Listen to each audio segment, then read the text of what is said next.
Kita ke topik of the day, di mana Bursa Efek Indonesia terus berupaya untuk mengakomodir perusahaan rintisan atau startup berbasis teknologi untuk dapat melakukan penggalangan dana di pasar modal. Selain mampu meningkatkan kapitalisasi pasar, IPO startup unicorn akan mendongkrak pertumbuhan investor baru. Bursa Efek Indonesia senantiasa adaptasi terhadap tren yang terjadi di pasar modal. Teranyar, BEI berupaya untuk mengakomodir perusahaan rintisan atau startup, utamanya yang berbasis teknologi, untuk dapat melakukan penggalangan dana di BEI melalui penawaran saham perdana alias Initial Public Offering.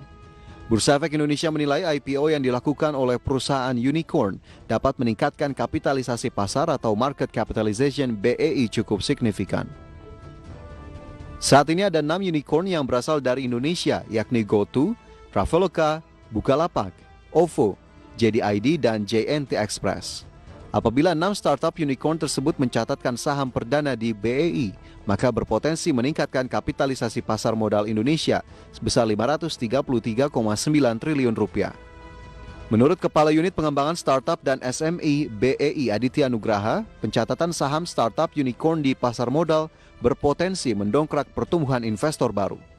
Bertambahnya perusahaan tercatat dari industri teknologi juga meningkatkan potensi Indonesia sebagai salah satu tujuan investasi bagi investor global. Selain para unicorn, perusahaan teknologi yang masih berada di level Centaur juga tengah bersiap masuk ke Bursa Efek Indonesia. Menurut Direktur Penilaian Perusahaan Bursa Efek Indonesia, Igede Nyoman Yetna, setidaknya ada 5 perusahaan rintisan level Centaur yang telah berkonsultasi dengan BEI. Perusahaan Centaur merupakan perusahaan rintisan yang telah berhasil memperoleh nilai valuasi lebih besar dari 100 juta hingga 1 miliar dolar Amerika.